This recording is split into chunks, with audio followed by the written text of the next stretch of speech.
انسان جو اپنے بیٹے کو وصیت کرتا ہے وہ اس کے تجربات کا نچوڑ ہوتی ہے اور کمال محبت کے ساتھ اس کی سراسر بھلائی مقصود ہوتی ہے، اور باپ وہ وصیت اپنے بیٹے کو کرتا ہے، اور یہاں وصیت کرنے سے قبل کتنے پیار بھرے انداز میں، یا بنیا، اے میرے پیارے بیٹے، احفظ انی اربعن و اربعن، میں تمہیں 4 چیزیں بیان کرتا ہوں اور 4 چیزیں اس کے ساتھ جڑی ہوئی ہیں، تو یہ 8 چیزیں تم یاد کر لو۔ لا یضرک ما عملت معہن، اگر یہ تیرے عمل کا حصہ بن جائیں تمہیں زندگی میں کبھی نقصان نہیں ہوگا، زندگی میں تم شر سے بچے رہو گے، برائی سے بچے رہو گے، نقصان سے بچے رہو گے، تمہارا باطن تمہارا ظاہر اچھا رہے گا اگر ان 4 چیزوں کو 4 چیزوں کے ساتھ جوڑ کر کے اپنے عمل کا حصہ بنا لو۔ فرمایا ان اغنى الغنى العقل، سب سے بڑا غنا، سب سے بڑی دولت مندی، سب سے بڑی ثروت عقل ہے۔ اگر کسی کو عقل کا رزق دیا گیا ہے تو وہ سب سے بڑا دولت مند ہے۔ اگر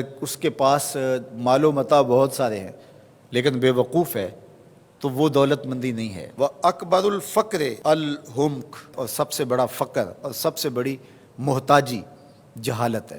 سب سے بڑی دولت مندی عقل ہے، اور سب سے بڑی غربت، سب سے بڑی غریبی اور سب سے بڑا فقر اور محتاجی بے وقوفی ہے۔ وَأَوْحَشَ الْوَحْشَةُ الْعُجْبُ، اور سب سے بڑی وحشت تنہائی عجب ہے، خود پسندی ہے، اپنے آپ کو دیکھنا کہ میں بہت کچھ ہوں۔ جو شخص اپنے آپ کو دیکھتا رہتا ہے اور وقت اپنے آپ کو ہی لوگوں کے سامنے پیش کرتا رہتا ہے بنا سنوار کے، وہ تنہا ہو جاتا ہے۔ لوگ اس کی ان خوبیوں کا بھی انکار کر دیتے ہیں جو خوبیاں واقعتاً اس کے اندر موجود ہوتی ہیں۔ اگر پاؤ ہے تو اپنے آپ کو سیر نہ بتاؤ، لوگ پاؤ کا بھی انکار کر دیں گے۔ تو جو جس حالت میں ہو وہی حالت لوگوں کے سامنے ہونی چاہیے، بلکہ اس سے اگر کم ہو۔ شیخ سعدی نے ایک بڑی خوبصورت بات لکھی کہ تم برے ہو لوگ تجھے نیک سمجھیں یہ بری بات ہے، لیکن تم نیک ہو اور لوگ تجھے برا سمجھیں تو کوئی فرق نہیں پڑتا، تم اللہ کی نظر میں نیک ہو۔ اس لیے تم اگر سیر ہو اور لوگ تمہیں پاؤ سمجھے تو کوئی فرق نہیں پڑتا، لیکن اگر تم اپنے آپ کو پیش کر رہے ہو تو لوگ تمہاری اس حیثیت کا بھی انکار کر دیں گے جو تمہیں حاصل ہے۔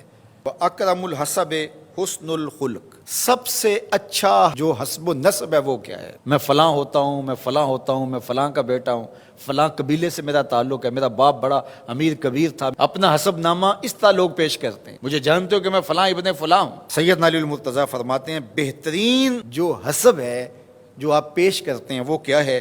حسن الخلق، تمہارے اخلاق کیسے ہیں، تمہارا خلق گواہی دے گا کہ تم اچھے خاندان کے چشم و چراغ۔ مشکانست کے خود ببوئت نہ کہ عطار بگوئت۔ فارسی کا ایک مقولہ ہے کہ خوشبو وہ ہوتی ہے جو خود بتائے کہ میں خوشبو ہوں۔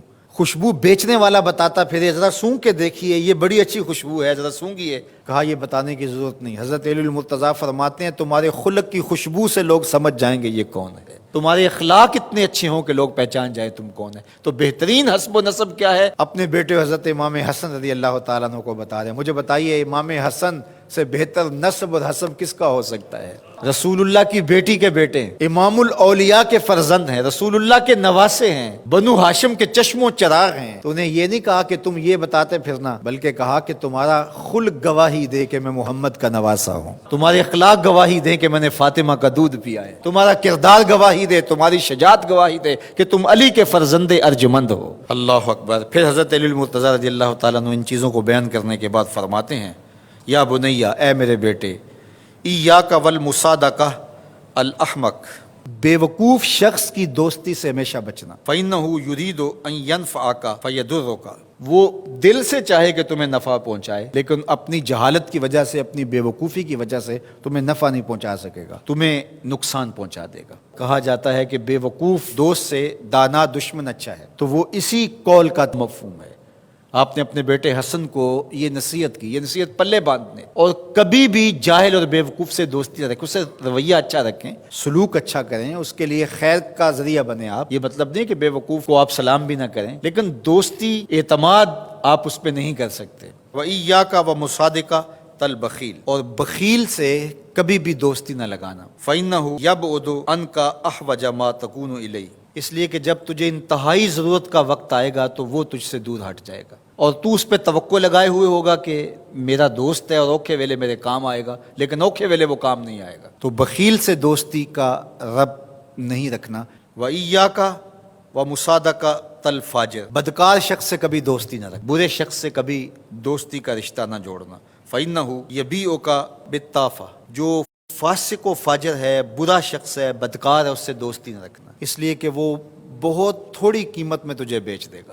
اور آخری بات، وَإِيَّاكَ وَمُصَادَقَةَ الْكَذَّابِ، جھوٹے آدمیوں سے کبھی دوست نہیں رکھنا۔ فَإِنَّهُ كَالسَّرَابِ يُقَرِّبُ عَلَيْكَ الْبَعِيدَ وَيُبْعِدُ عَلَيْكَ الْقَرِيبَ، وہ بعید کو تجھے قریب دکھائے گا، قریب کو تجھے بعید دکھائے گا۔ جو چیز قریب ہوتی ہے، جو سراب ہوتا ہے تو دور سے پانی دکھائی دیتا ہے، لیکن جب قریب جا کے دیکھتے ہیں تو سراب ہوتا ہے، پانی نہیں ہوتا۔ تو کہا وہ بھی سراب کی طرح ہوتا ہے، کذاب، جھوٹ بولنے والا، جو تجھے وہ نقشہ کھینچے گا جو ہوگا نہیں، تجھے وہ چیزیں بتائے گا جو نفس العمل میں نہیں ہوں گی، اور تو ایک مغالطے میں مارا جائے گا۔ یہ ہے حضرت سیدنا علی المرتضیٰ رضی اللہ تعالی عنہ کے وہ اقوال نور۔